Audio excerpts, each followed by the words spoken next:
Friends of the social, today we have the great Carmi, a true Sicilian, as our guest. You might not know him from this channel, but you can already tell by his face that he's from Sicily. Why? Because today I want to talk about Italian cuisine, and what better than having a representative from the south of Italian cooking. Why? Let's say it, Carmi. Maybe foreigners don't know this, but here in Italy it's quite well known. However, foreigners might not realize that when you talk about Italian cuisine, about the quality of Italian cooking, 80% of it is from the south. Spanish. There are indeed many types of Italian cuisine, but many have developed especially in southern Italy. It's the culture that makes the difference. I mean, then there are some excellent dishes. In Trentino, in Veneto, in Val d'Aosta, things that are definitely different. Unfortunately, I live in Milan. I'm not here to talk to you about Casella and polenta and zafferano. Basically, I think, a good eater. My belly is what sets me apart. Mine, too. Carmi doesn't mind either, but I really appreciate food, especially because both my grandmothers were from the south. One was from Puglia, the other from Basilicata, which is close to Puglia. Food, as you will teach me now, is really a culture in the south. My grandmother would wake up in the morning already thinking about what she had to cook. She would get up at 6:30, or 7 in the morning to prepare the sauce, to get everything ready, to feed the whole family, because that was her job, making sure the whole family ate well. Food was truly a culture. You being Sicilian, and having lived in Sicily until recently, how is the food culture there now? Has it changed? Or is it still the way I remember it? It's still the same. The culture that then transforms into a cult, almost a religion, when it comes to food in the South, especially on Sundays. Sunday lunch is sacred. In the family. We've already made a video where I talk about eating together. In fact, exactly. And that gathering with family adds even more value to what you're preparing, because of course there's a dedication from the person cooking to satisfy those who come to the table. Also, because it can happen, provocative question, it can happen that you have, I don't know, a lunch at your aunt's, your grandmother's, or your cousin's, because then everyone eats together, right? It can happen that you go somewhere and the food is bad. So, dishonor. It's rare for us, but sometimes it can happen that, let's say, you don't have the courage to say that it needs a bit more salt, and so the pasta might end up being a bit bland. You don't tell them, so it can happen, but you don't say anything. It kind of depends on how close you are to that person.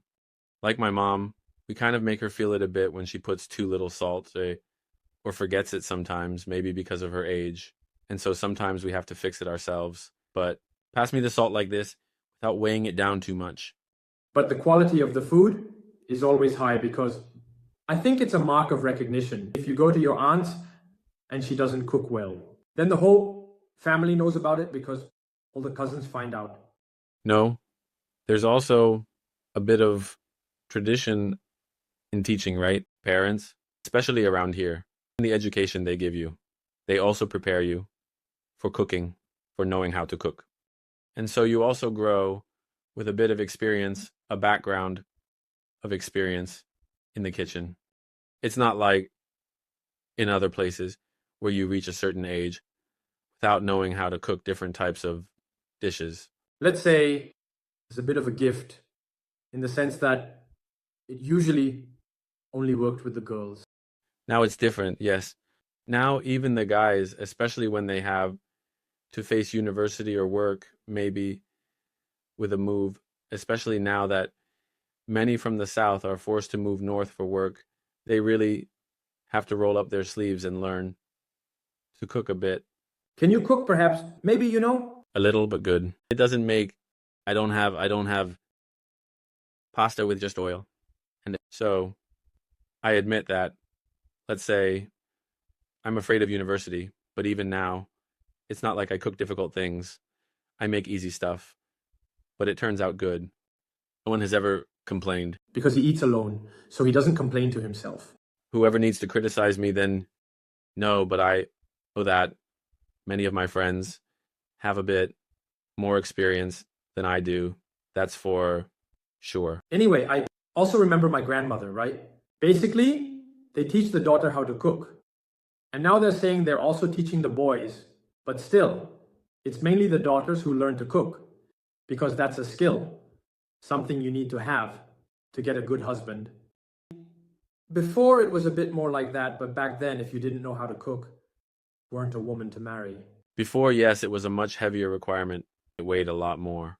In terms of knowing the other person and in the choice of who you were going to be with. One of the qualities a woman had to be your wife, was knowing how to cook. If she couldn't cook, she wasn't useful. Now it's almost the opposite. Even a man, when he has to introduce himself, he shows off his carbonara. He shows off a carbonara. It's true. Now, it seems that women, since they were, look for a man who knows how to cook, to take that task off their hands.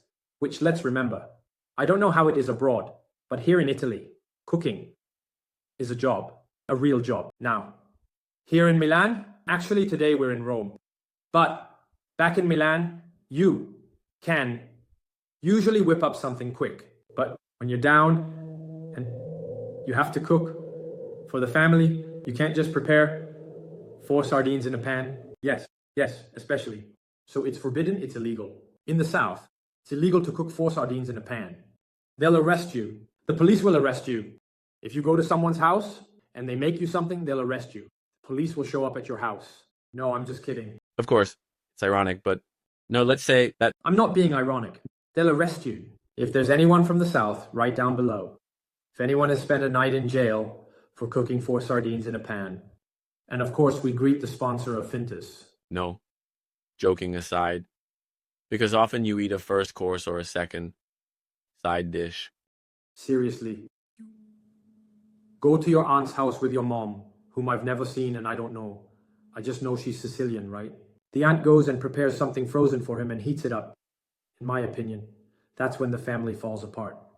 Then you see if it's not true. For sure, there will be talk about it at my house for a week. Dishonored.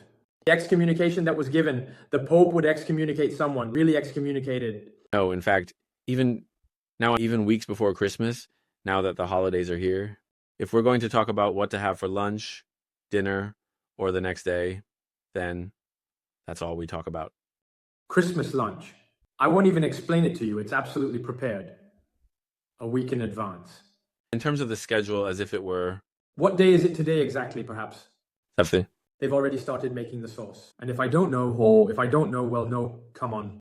It's like a theater show. You need to have your schedule ready. There's a plan. There's a plan for the appetizers, first courses, and second courses, because then you have to cook. You can't just do everything at once, right? Christmas Eve, Christmas Day, St. Stephen's Day, which is the day after. Then you already start with the New Year's Eve party. And if you haven't prepared, if you're not ready with the schedule today, route. Also because the supermarkets are already empty. Yeah, exactly. You still have to move ahead of time. That's true. All right, we just wanted to make you laugh a bit and get you thinking about the cult of food that unfortunately is kind of fading away. I hope it comes back in the future because eating well, eating quality food and eating together helps to strengthen the family, makes it more united, and everyone can enjoy it, eating well. Yeah, also because we're lucky to live here in a place where there's quality raw material, even now. So let's make the most of it. Go Italy, go good food. We'll see you next time, as always, at 7 in the morning on this channel. Subscribe, follow us. Hi everyone.